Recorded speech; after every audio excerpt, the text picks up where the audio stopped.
A bouquet of blue enchantress roses was presented to Jiang Zi. "Z, be my girlfriend." The whole school held its breath.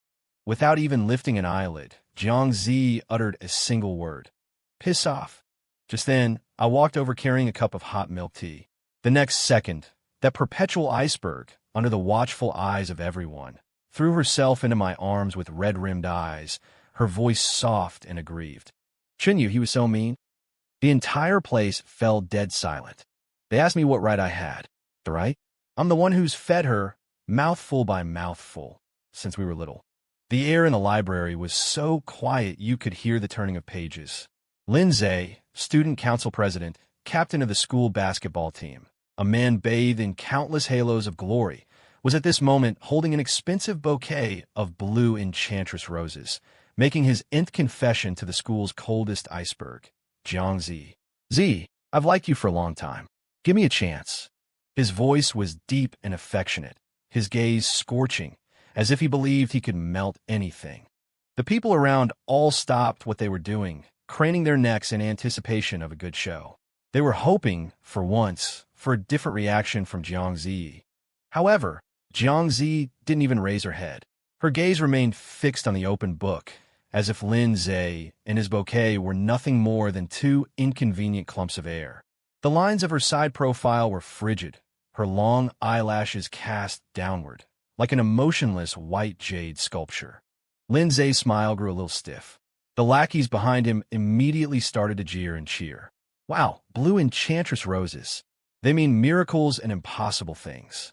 Young Master Lin is really putting his heart into it." "Jiang Zi, stop playing hard to get.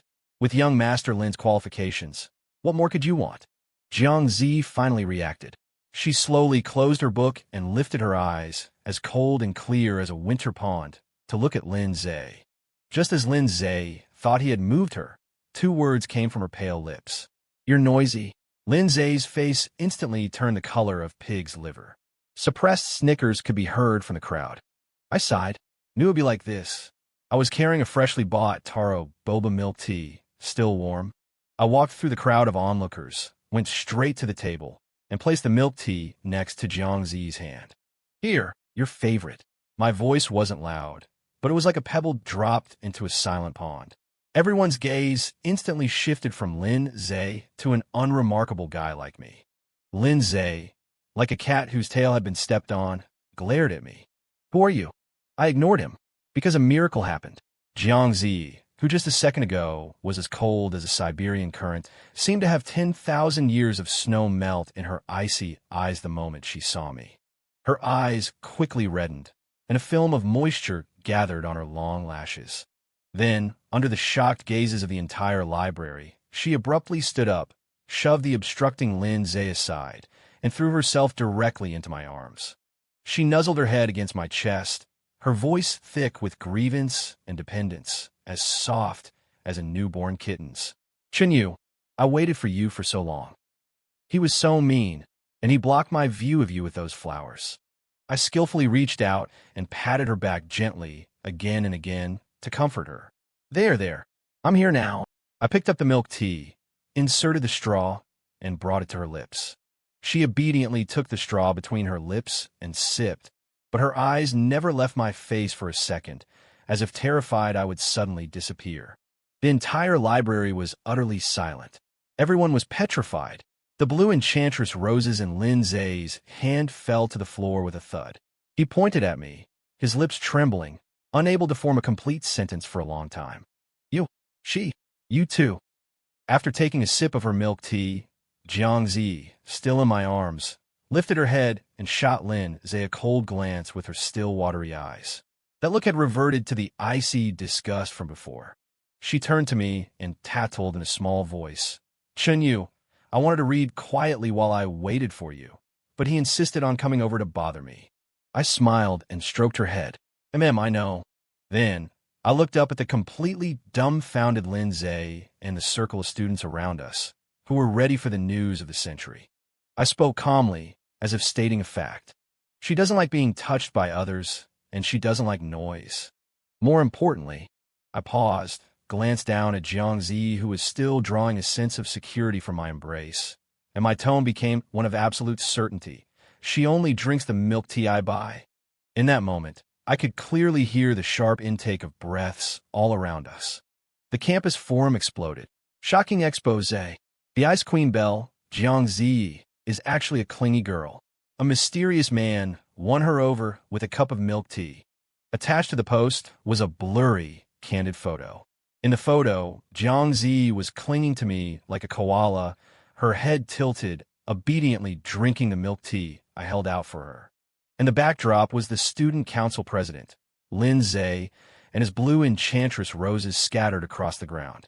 A miserable contrast. Within minutes, the comment section had blown up with over 1,000 replies. Holy crap, is that Jiangzi? It's photoshopped, right? She would hug someone. Who's that guy? He looks so average. What gives him the right? To the person above, did you not see the look on Lindsay's face? Ha, the best scene is someone getting shot down all year. Did this guy cast some kind of spell on Jiangzi? My roommate, the hefty Wang Hao, held up his phone and looked at me as if I were an alien. Brother, be honest. What on earth did you do to the campus bell? You've been quiet, but you just pulled off something huge. I took the phone from his hand and glanced at the photo. Not a bad shot, just makes me look a bit dazed. It's nothing, I said, tossing the phone back to him. We've known each other for a long time. Wang Hao had an expression that screamed, like I believe you. Known each other a long time? A long time means she can just throw herself into your arms in public? I've known the dorm supervisor for a long time. How come she doesn't waive my electricity bill? I couldn't be bothered to explain it to him. My relationship with Jiangzi couldn't be summed up in a few words. My phone vibrated. It was a WeChat message from Jiangzi.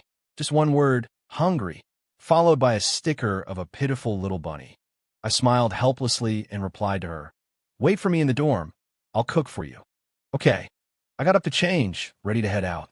Wang Hao shrieked from behind me. What the hell, brother, you're going to cook for her? Are you guys living together? She lives next door to me. The apartment I rented was off campus in an old residential complex. For convenience, Jiangzi had also rented the unit next to mine. Of course, her apartment was mostly for show. Most of the time, she was lazing around at my place. Wang Hao's jaw nearly hit the floor. You guys. Damn, brother, you're the real winner at life. I paid no more attention to his theatrics and walked straight out the door. Just as I got downstairs, I saw someone I didn't want to see. Lin Zhe and his handful of cronies were blocking my path. Lin Zhe had changed into a set of brand-name sportswear. His face was dark, his eyes filled with undisguised jealousy and resentment. You're Chunyu? He asked, looking me up and down with a scornful gaze. Dressed in cheap street stall clothes. So it's you who's bewitched Z. I stopped, looking at him expressionlessly. Here we go. Do these rich kids know anything besides throwing money at people? Is there something you need? Kid, I don't care what sweet nothings you used, Lin Zhe said, pulling a bank card from his pocket and flinging on the ground in front of me. There's $500,000 in here. Leave Jiangzi and never appear before her again. His lackeys chimed in from the side. Kid, be smart about it. What young Master Lin is giving you is enough for a poor bastard like you to live on for a lifetime. Exactly, a toad wanting to eat swan meat. Why don't you take a piss and look at your own reflection?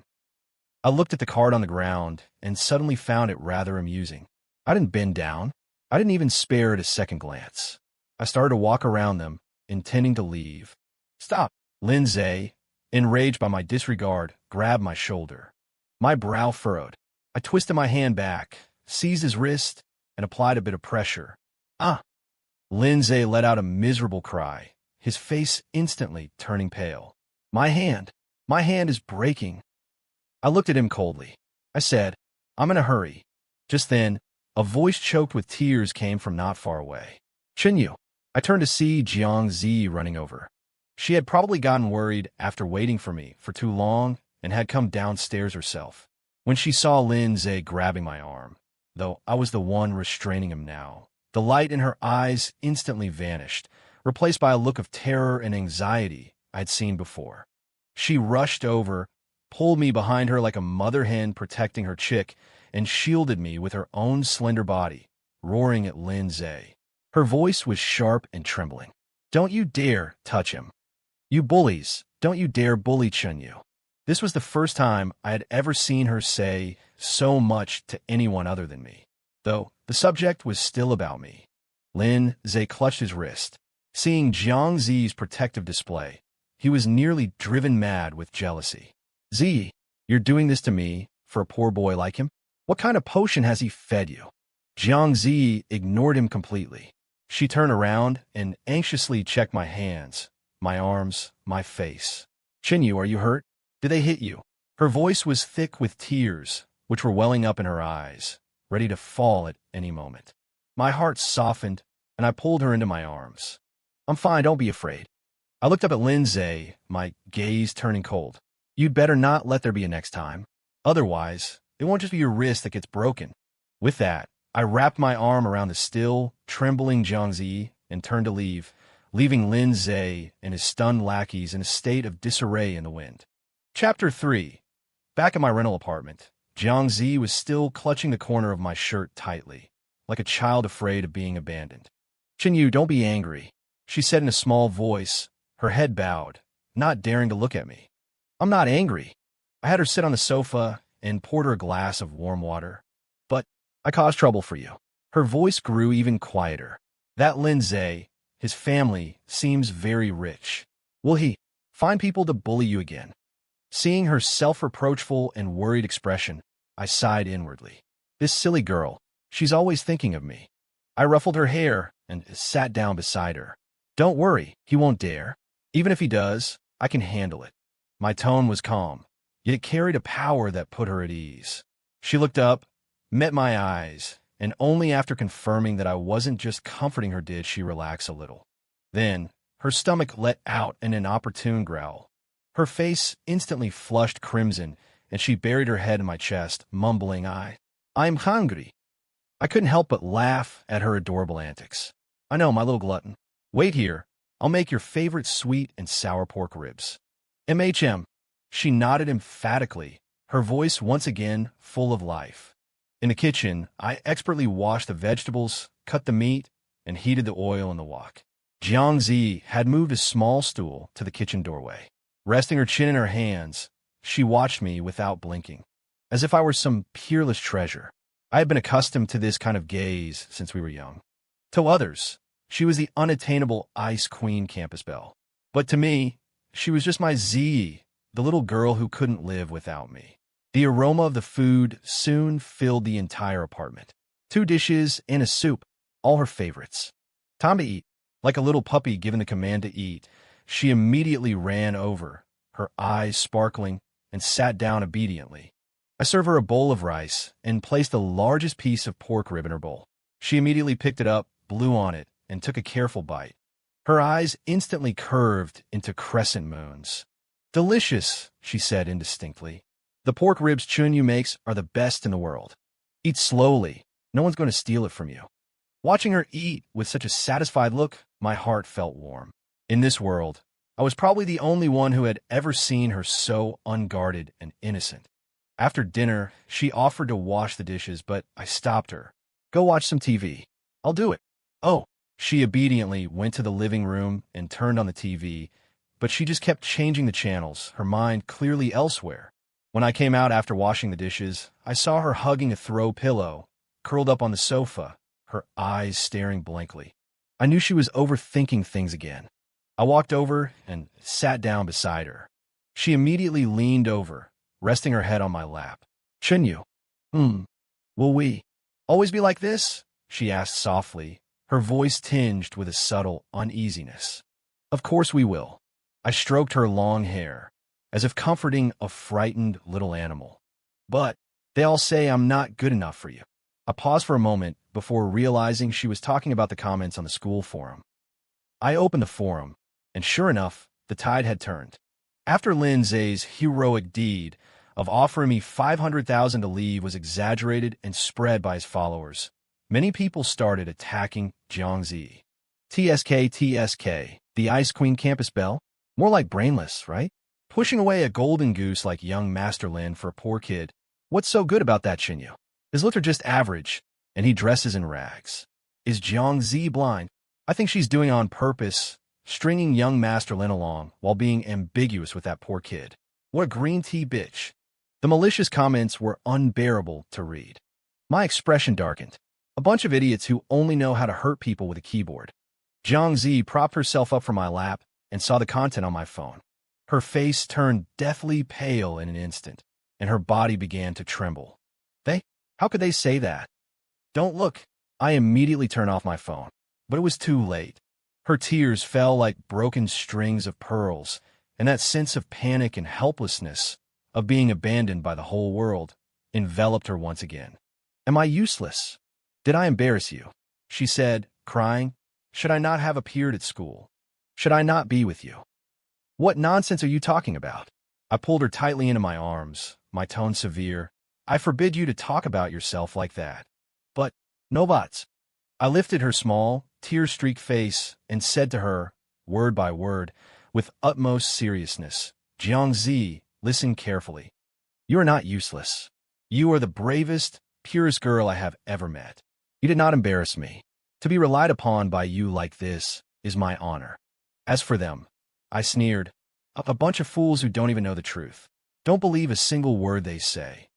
You are the best, the one and only Jiangzi in this world. My words seemed to have a magical effect. She gradually stopped crying, merely sobbing in my arms. After a long while, she lifted her head, her eyes red, and asked me, Really? Really? I lowered my head and gently kissed away the teardrops on her cheek. More real than pure gold. She looked at me, and suddenly, on her tiptoes, she lightly touched my lips. Like a dragonfly skimming the water, a brief touch, and then it was gone. Then, her entire being turned as red as a boiled shrimp from her face to the base of her neck. Chinyu, she said in a voice as faint as a mosquito's buzz, I think I've fallen for you. Not reliance, not habit. It was liking. Chapter 4. I admit my heart skipped a beat. Although I knew that sooner or later, she and I would reach this point. But when she personally said the word my heart still pounded uncontrollably. Looking at her shy and expectant eyes, I took a deep breath, suppressing the turmoil in my heart. Now is not the time. This girl still can't distinguish between reliance and liking. I couldn't take advantage of her vulnerability. I reached out a finger and gently tapped her nose. You little kid, what do you know about life? This gesture stunned her for a moment, and then she pouted with some dissatisfaction. I'm not a little kid anymore. I'm already 18. Yes, a young lady of 18. I agreed with a smile, but skillfully avoided her direct question. I pulled her to her feet. Come on, I'll take you somewhere. Where? Our secret base. The so-called secret base was actually the rooftop of the old residential complex where we used to live. That was our little world. The complex was old, without even an elevator. We climbed up floor by floor. Pushing open the iron door to the rooftop, the evening breeze, mixed with the scent of the city, rushed towards us. The rooftop was spacious. Some of the flowers and plants we had planted before were, surprisingly, still stubbornly alive. Seeing these, Jiangzi's eyes lit up, temporarily forgetting her recent unhappiness. They're still here. She ran to a worn-out flower pot, gently touching a green leaf. I walked to her side and squatted down with her. Yeah, their life force is strong. We sat side by side on the edge of the rooftop, the myriad lights of the city below our feet. Chinyu, do you still remember? Jiangzi suddenly spoke. This is where I saw you for the first time. Of course, I remembered. That year I was 10, and she was 6. She had just been sent back from abroad by her irresponsible parents, to be fostered by a distant relative. That relative did not treat her well, often withholding food and locking her out of the house. That night, she was sitting all alone on this rooftop, hugging her knees, crying silently. My parents and I had just moved in. I had come up for some air and saw that small, pitiful figure. I walked over and handed her the only piece of milk candy in my pocket. She lifted her head, her large eyes red and swollen, like an abandoned fawn. She didn't take my candy, just looked at me. I unwrapped the candy and put it directly into her mouth. The sweetness melted in her mouth. She was stunned, and then, with a wah, she cried even harder. From that day on, a little shadow trailed behind me. My parents, seeing how pitiful she was, also felt sorry for her and often had her over for meals. I fed her bite by bite, taught her how to write, and when she was bullied, I would rush forward to fight with kids taller than me. My childhood revolved almost entirely around her. I remember, I said softly, "You were crying like a little stray cat." Jiangzi was a bit embarrassed and rested her head on my shoulder. Back then, I thought I was going to die. Her voice was very soft, cold and hungry, and nobody wanted me. And then, you appeared like a hero. I chuckled. I was just a little kid back then, too. No, she shook her head, her tone serious. You are my hero. From that moment on, you always have been. The evening breeze lifted her long hair, brushing it against my cheek, making it itch. Chunyu. She turned her head to look me in the eyes, the vast starry sky reflected in her pupils. I was serious about what I just said. I know what it feels like to like someone. When I see you, my heart speeds up. When I can't see you, I feel restless. When others speak ill of you, I feel worse than if they were talking about me. I want to be with you for the rest of my life, to eat the food you cook, to feel safe sleeping by your side. If this is dependence, then I'm willing to depend on you for a lifetime. But if this is like then, what about you? She said it all in one breath, as if she had used up all her strength. Her cheeks were crimson, but she stared at me stubbornly, waiting for an answer. I looked at her, at the face I had seen for 12 years. From a small, exquisitely carved doll, she had grown into the graceful young woman she was today. Her world was very small, so small that it could only fit me, and my world had long been filled by her. I sighed, reached out, and pulled her into my arms. Silly girl, I whispered in her ear, in a voice only the two of us could hear. Me too. Chapter 5. The next day, Jiangzi and I walked side by side on campus. Her hand was holding mine tightly, or rather, her hand was in my jacket pocket, and my hand was wrapped around hers. Her palm was warm, with a hint of nervous sweat. She had been like this ever since we confessed our feelings for each other last night. A veritable, clingy person who wished she could be attached to me 24 hours a day. Everyone who passed by couldn't help but stare at us. There was curiosity, jealousy, contempt, and also blessings. I could feel Jiangzi's body tense up. She wasn't used to being exposed to so many gazes. I squeezed her hand and said in a low voice, "Don't be afraid. I'm here." She looked up at me, nodded, and her body relaxed a little. "Morning, brother you, sister-in-law." Fatty Wang Hao caught up from behind, a cheeky grin on his face. When Jiangzi heard the words sister-in-law, her face flushed red in an instant, and she subconsciously tried to pull her hand back. I didn't let her succeed. Instead, I held on even tighter. I glared at Wang Hao. "Don't talk nonsense." Wang Hao chuckled. I get it. He sidled up to us, winking, and said, "Brother you're really something?" The school forum is in an uproar. Lindsay made a threat yesterday, said he's going to make it impossible for you to stay at this school. I frowned. What does he want to do? Who knows? But that guy has always been one to hold a grudge. You made him lose so much face in public, he's definitely not going to let it go. Wang Hao reminded me. I'll cross that bridge when I come to it. I wasn't worried about what Lindsay could do to me. I was worried that he would target Jiangzi. Sure enough, what you fear most is what happens. We had just reached the teaching building when we were blocked by a group of people. It was Lindsay. He didn't have his usual entourage with him today, but standing next to him was a middle-aged man in a suit and tie, wearing gold-rimmed glasses, who looked like a school administrator. "You must be student Xinyu?" The middle-aged man pushed up his glasses, looking at me with a scrutinizing gaze.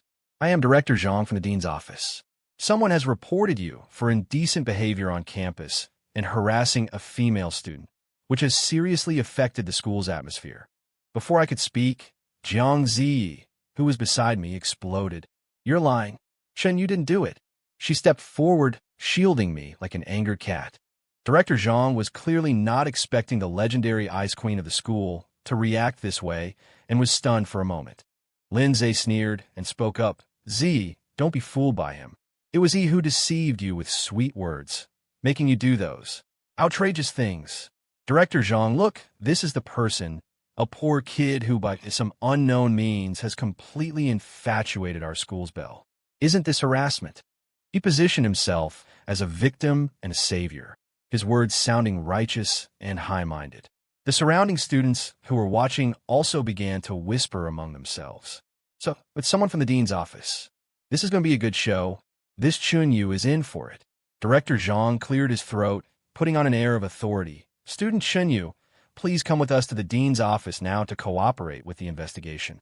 As for student Jiangzi, you come along as well. We need to verify some information with you. Jiangzi held onto my hand tightly, shaking her head desperately. I'm not going. You are bad people. You want to bully Chunyu. Her emotions were becoming unstable again. I gently patted her hand, signaling her to be at ease. Then, I lifted my head and looked directly into Director Zhang's eyes. Director Zhang, is it? You say someone reported me. May I ask who the accuser is? And the evidence? Are you going to take me to the dean's office based on Lindsay's word alone? My tone was neither servile nor overbearing, and my gaze was sharp. Director Zhang was caught off guard by my questions, and his expression turned a little sour. Lindsay immediately jumped in. Evidence? The whole school saw it. You were all over Z in the library, and now you're holding hands in public. Someone like you should be expelled. All over her. I laughed, giving my girlfriend a cup of milk tea and holding my girlfriend's hand. That's being all over her? The word girlfriend sent a ripple of shock through the crowd. Jiangzi's face turned even redder, but her eyes sparkled with joy. Lindsay's face, however, turned ashen. You're lying. Since when is Z your girlfriend? I looked down, gently gazing at Jiangzi, and asked, Z, tell them, who am I to you? Jiangzi looked at me, then mustered her courage, raised her head to face everyone, and said in a clear and firm voice, he is my boyfriend. I like him. Her voice wasn't loud, but it landed like a bombshell. Everyone was stunned. Lindsay's expression was as foul as if he had swallowed 100 flies. He could never have imagined that the crusade he had so carefully orchestrated would become the stage for our public announcement. Director Zhang was dumbfounded too, stammering, This is mutual affection? Then the accusation is invalid. Lindsay, exasperated and furious, roared, Impossible. She was forced by you. You good-for-nothing pauper. You must have threatened her. Shut up. A cold rebuke came not from me, but from Jiangzi. She looked at Lindsay, her eyes filled with bone-deep coldness and disgust. I'll say it again. He is my boyfriend. Please, do not bother us again in the future. With that, she took my hand and, without a backward glance, walked through the stunned crowd towards the academic building. In the sunlight, her departing figure carried a hint of resolute finality. Chapter 6. Lindsay's plan had completely backfired, instead becoming the catalyst and witness to our love. This made him the laughingstock of the entire school. But he didn't give up.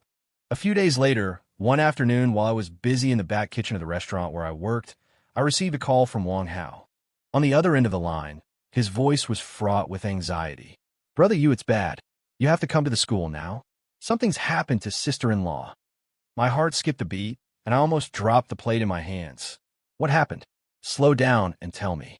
A group of people, claiming to be sister-in-law's family, showed up in several luxury cars. They're blocking the dormitory entrance, insisting on taking her away. She refuses to go, and now it's a standoff. Family? Two blurry, cold faces flashed through my mind. Why would they be here? I didn't have time to think. I tore off my apron, rushed out, asked my boss for leave, and hailed a cab to the school. My heart was in knots the entire way. I knew how much Jiangzi feared her so-called parents, the family, who had treated her like an object, discarding her at will, only to remember her potential value after she came of age. By the time I arrived at the dormitory, it was already surrounded by a thick crowd. I pushed through the people and immediately spotted Jiangzi, encircled by several bodyguards in black. Her face was pale, and her body was trembling uncontrollably.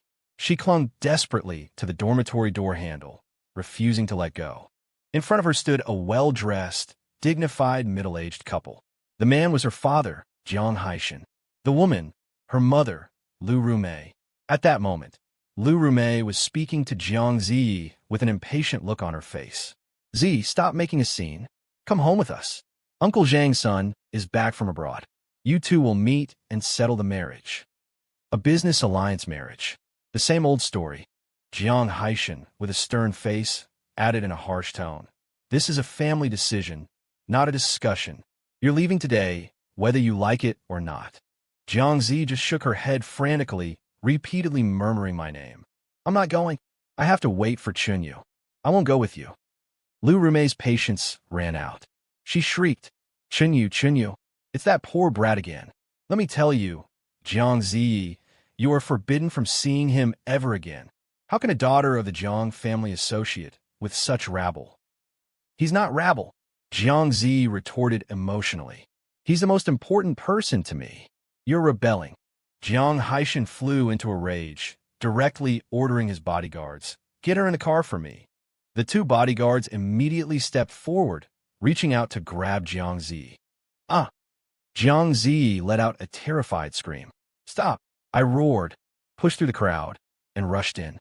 I shoved the two bodyguards aside and held the trembling Jiang Zi, who was like a leaf in the wind, tightly in my arms. Don't be afraid. I'm here. The moment Jiang Zi saw me, it was as if she had found her backbone. She burst into tears with a wah, clinging to me desperately, as if wanting to merge into my body. Chinyu, they want to take me away. I don't want to. I know, it's okay. No one can take you away. I comforted her, then looked up, my gaze cold as I faced Jiang Haishan and his wife. Jiang Haishan frowned when he saw me. You're Chunyu? Lu Rumei, however, looked me up and down with a face full of contempt, speaking in a sharp and sour tone. Oh, so this is that poor boy, dressed up all prim and proper. What, trying to climb into our Jiang family's good graces? I'm telling you, not a chance. I ignored her mockery and spoke calmly. Mr. Jiang, Mrs. Jiang, Zi is an adult. She has the right to decide her own life. You have no right to force her. We are her parents. We call the shots, Jiang Haishan said domineeringly. Parents? I sneered. May I ask, in the 12 years from when she was 6 to 18, where were you? When she was being abused by relatives, not having enough to eat, or where were you? When she was sick with a high fever, lying alone on the cold floor, where were you then? With every question I asked, the expressions on Jiang Haishan and his wife's faces turned uglier. The surrounding students who were watching also began to murmur with understanding. So the campus belle had such a past. Lu Rumei, shamed into anger by my questions, retorted, What nonsense are you spouting? We were doing it for our careers. We gave her money. Money. It was as if I'd heard the world's biggest joke. Do you know what her greatest wish was when she was a child? Not new clothes, not new toys, but a bowl of hot rice. And that bowl of rice, I was the one who gave it to her. Her childhood, I was the one who accompanied her through it. Her illnesses, I was the one who took care of her. Everything about her has nothing to do with you. I looked at them, each word landing with weight and force. Therefore, you have no right to take her away from my side. My words, like a sharp knife, tore through the glamorous facade of the Jiang couple. Their faces turned a spectacular array of livid and pale. Lu Rumei pointed at me, trembling with anger. You're an outsider. What right do you have to lecture us? An outsider? I looked down at Jiang Zi in my arms, who was weeping like a pear blossom in the rain, yet still clutching the corner of my shirt tightly.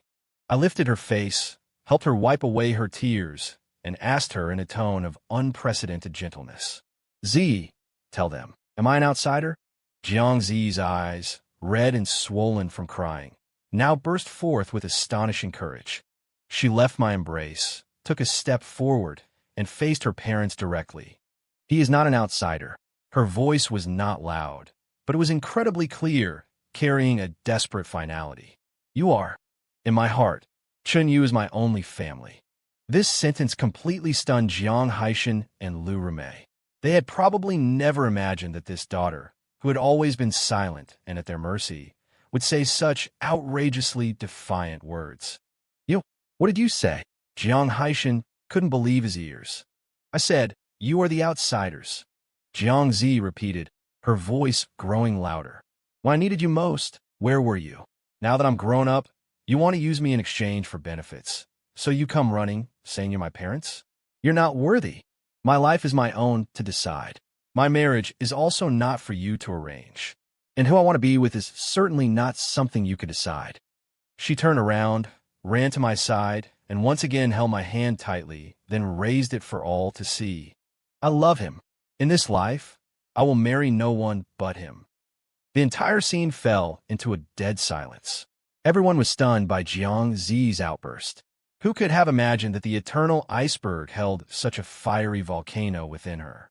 And the one who detonated this volcano was me. The expression on the Jiang couple's faces could no longer be described as merely ugly. It was a mixture of shock, anger, and a trace of embarrassment from having a sore spot poked. Good, good.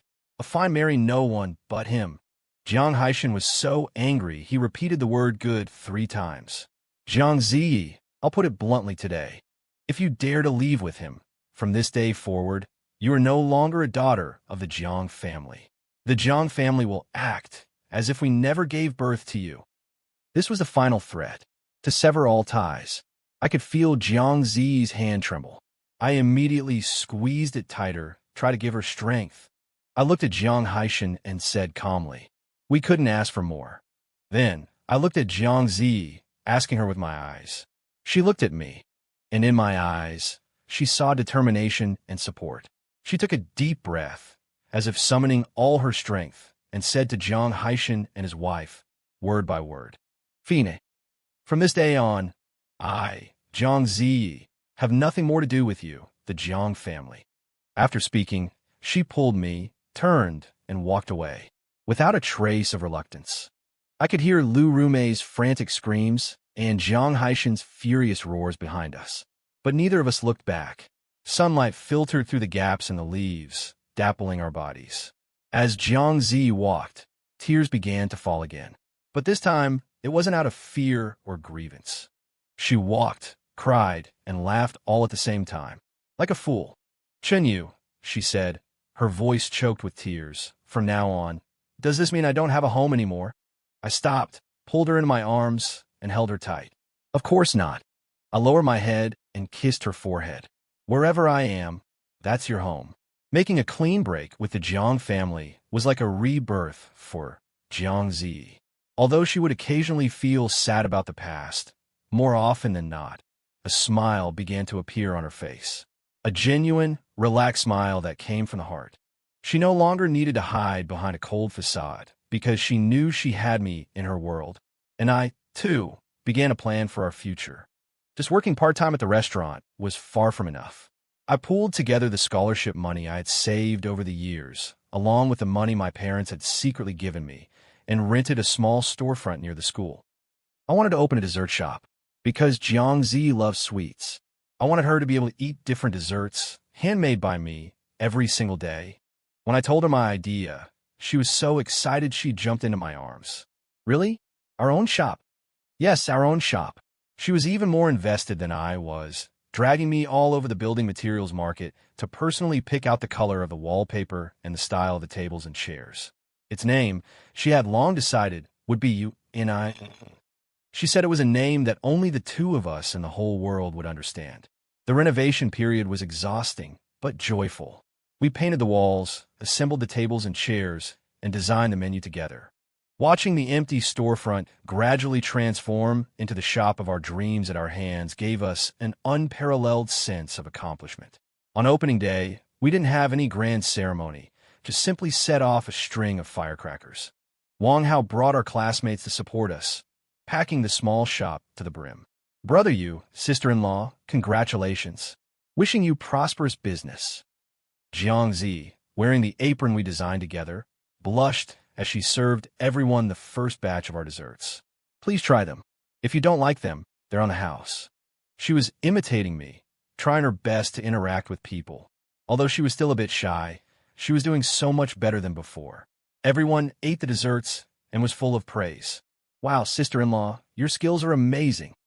This tiramisu is even better than what you'd get at a high-end hotel.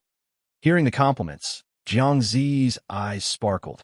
She stole a glance at me, her eyes filled with pride. I knew that I taught her how to make most of these desserts step by step, but she was very talented, especially when it came to making things she loved. The shop's business was unexpectedly good. Because we used quality ingredients, our desserts tasted great, and our prices were fair. Word of mouth spread quickly among the nearby students and residents. Every day, we were busy from morning till night. Though we were tired, seeing the numbers in our bank account grow gave us a sense of security. One evening, after seeing off the last customers, we were cleaning up. The shop door was pushed open, and an unexpected person walked in. Linsha. He looked much more haggard, stripped of his former arrogance, and was dressed in ordinary casual clothes.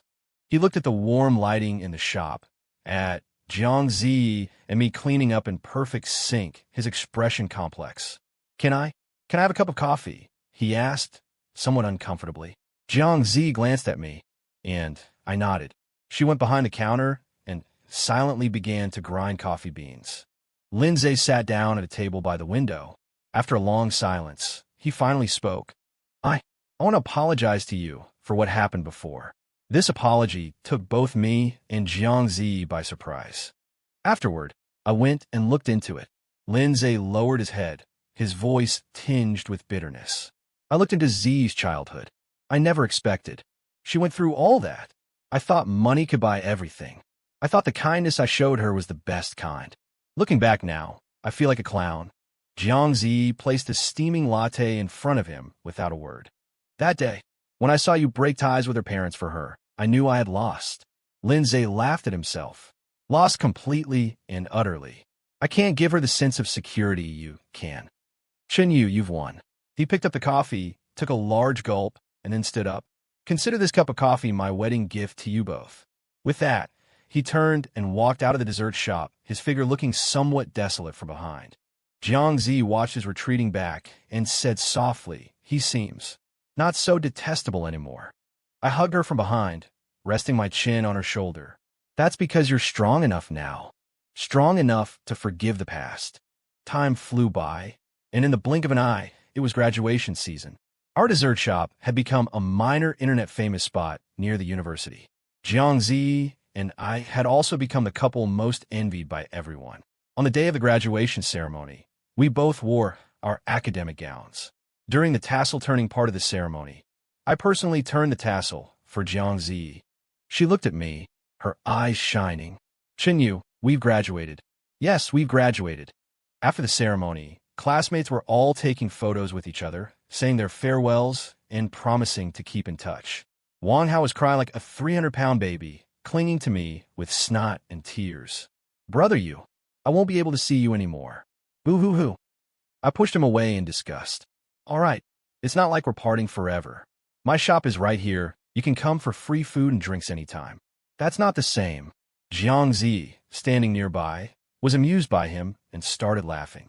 Just then, a commotion stirred from the edge of the crowd. A black Rolls-Royce slowly pulled up to the auditorium entrance. The car door opened, and a hale and hearty old man in a Tang suit stepped out. Behind him followed several formidable-looking bodyguards.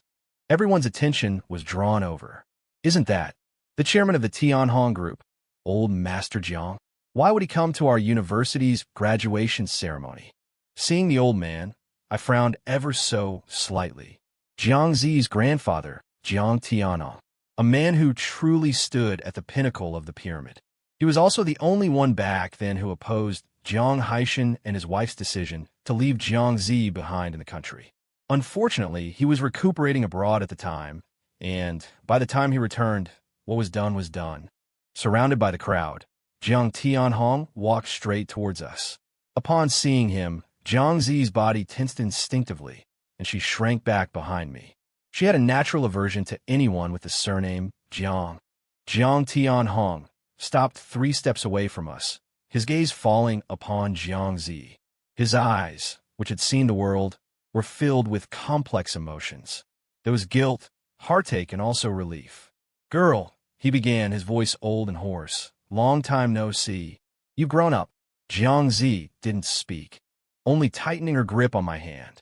Jiang Tianhong sighed and turned his gaze to me. His sharp eyes scanned me from head to toe, then landed on our clasped hands. You are Chenyu? Yes. I met his gaze calmly. I've heard about your situation, Jiang Tianhong said slowly. My worthless son and daughter-in-law have caused you trouble. I have already kicked them out of the Jiang family.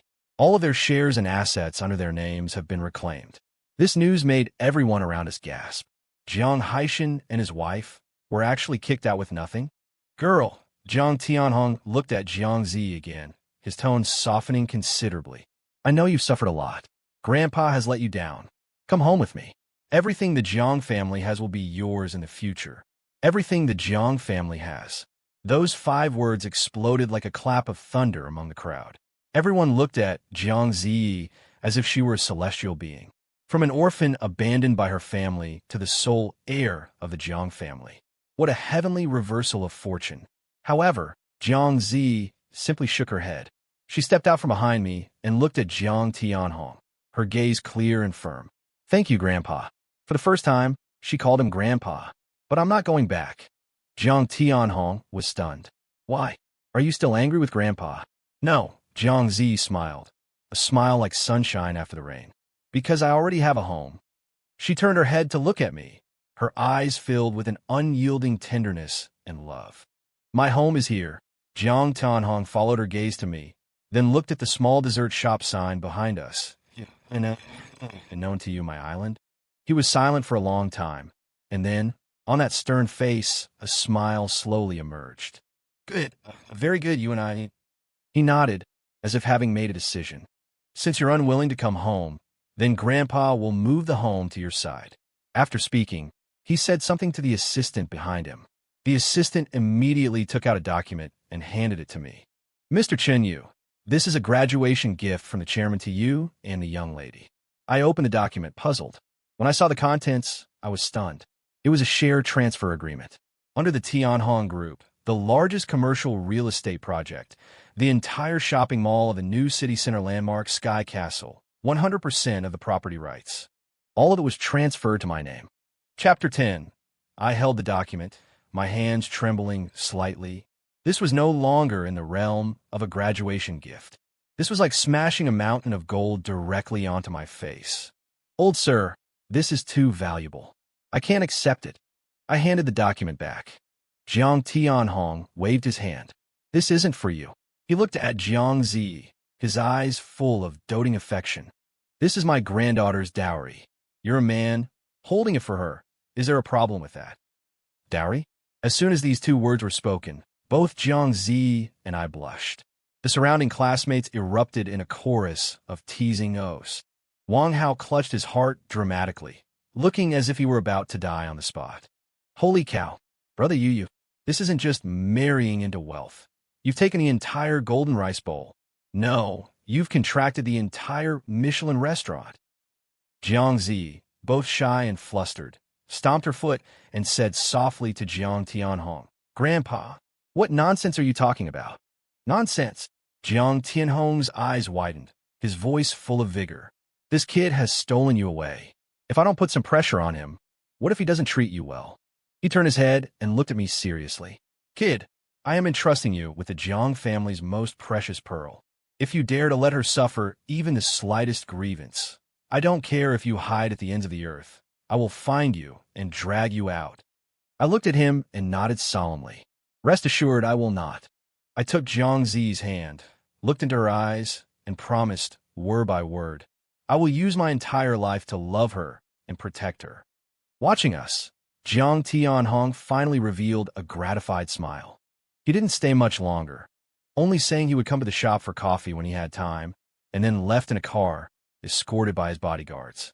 He came in a hurry and left in a hurry, but he left behind an immortal legend in the entire school. About a campus belle, once abandoned by her family, who made a comeback as a multi-billionairess, and about the man who captured the campus belle's heart with just a cup of milk tea, becoming the ultimate winner in life. But for Jiang Zi and me, life didn't change much. We still woke up early and worked late every day, running our small shop. Except, occasionally, we would drive an inconspicuous runabout, a Bentley worth several million, that old Mr. Jiang had someone send over to Sky Castle to inspect our dowry. Every time we stood on the top floor of that magnificent shopping mall, overlooking the prosperity of the entire city, Jiang Zi would hug me from behind. Chenyu, am I dreaming? No. I turned around and pinched her cheek. It hurts, so it's not a dream. But it feels so unreal. What's unreal about it? I pulled her into my arms. You were always meant to have the best of everything. That you didn't before was because they lost you. Now, I'm just helping you get back what you deserve. She buried her face in my chest and said in a muffled voice, I don't want the best of everything. I just want you. My heart warmed, and I lowered my head to kiss her. Me too. Chapter 11. The second year after graduation, we held our wedding. The wedding was very simple, held right in our little dessert shop. Not many people were invited, just some of our closest friends. Old Mr. Jiang was the officiant. With red-rimmed eyes, he personally placed Jiang Zi's hand in mine. Kid, my granddaughter, I'm entrusting her to you from now on. Dad, Mom, please rest assured. I looked at my simple and kind parents in the audience. They too were moved to tears. I turned my head and looked beside me at Jiang Zi, dressed in a pure white wedding gown. She was as beautiful as a true angel. In front of everyone, I placed the ring on her finger. That ring wasn't some priceless, pigeon's egg-sized diamond. I had it specially designed with the first money we earned from our shop. Engraved on it were 4 words. With you, my heart is known. Ms. Jiang Zi. I looked at her, my voice choked with emotion. From the time I was 10, when I gave you that first piece of candy, my world has only ever had you in it. They all said you were an iceberg, but only I knew what a soft, little girl who needed to be loved lived inside your heart. Thank you for being willing to entrust your entire world to me. From today on, let me be your entire world. I love you. Her tears, like pearls from a broken string, streamed down her delicate face. She stood on her tiptoes and kissed me. I love you too, Chinyu. From the moment you appeared, my world finally had light. Below the stage, the applause was thunderous. Wang Hao cried even harder than last time. Lin Zhe was there too. He stood in a corner, watching us with a relieved smile, raising his glass in a toast. Sunlight streamed in through the glass window. Everything was too beautiful for words. Chapter 12, Life After Marriage, was simple and sweet. Jiang Zi was no longer the little girl who needed my constant protection. She began to learn independence, to interact with people. She would go to restock inventory by herself, chat and laugh with customers, and even signed up for an advanced course with a master pastry chef. She became more and more cheerful, more and more confident. The smiles on her face grew more frequent. But one thing never changed. She was still just as clingy to me. Every night, she still had to sleep with her arms wrapped around mine. Every morning, if she woke up and didn't see me, she would search the whole world for me. If I went on a business trip for a day, her calls and video chats would last from morning till night. My friends all laughed at me, saying I had married a human-shaped pendant, but I savored every moment of it. Today was our first wedding anniversary. I closed the shop early and prepared a candlelight dinner. When she came home and saw the room full of roses and candlelight, she covered her mouth in surprise. Do you like it? She nodded emphatically and threw herself into my arms. After dinner, she brought out a beautifully wrapped box from behind her back. Anniversary gift. I opened it to find a photo album. The first page of the album held a yellowed, old photograph. In it, a 10-year-old boy was clumsily feeding a 6-year-old girl. The little girl's face was covered in rice grains, but her smile was radiant. I turned to the second page. It was a photo of us on the rooftop. The third page was us in the dessert shop, wearing our aprons together. The fourth page was our wedding photo. Page after page, it was all of us. The last page of the album held an ultrasound scan. On it was a tiny, blurry shadow. I froze. I looked up at her, my eyes wide with disbelief. She blushed, then proudly puffed out her still flat stomach. Chunyu, she said with a smile, tears shimmering in her eyes. You're going to be a father. I felt as if something had struck my heart with immense force. A tremendous wave of joy and happiness washed over me instantly. I knelt down, carefully pressing my ear to her belly, as if I could hear the rhythm of that little life. After a long moment, I stood up and pulled her into a tight, tight embrace. Z, thank you. Thank you for coming into my world. Thank you for letting me be your hero. Thank you for giving me a complete home. She held me, whispering in my ear, Chinyu, I'm the one who should be thanking you. It was you who fed my childhood one mouthful at a time. and it's you who has filled the rest of my life bit by bit. Dear readers, could you please rate this story in the comment section? On a scale of 1 to 10, I'm begging you. If you like this kind of story, please give it a follow.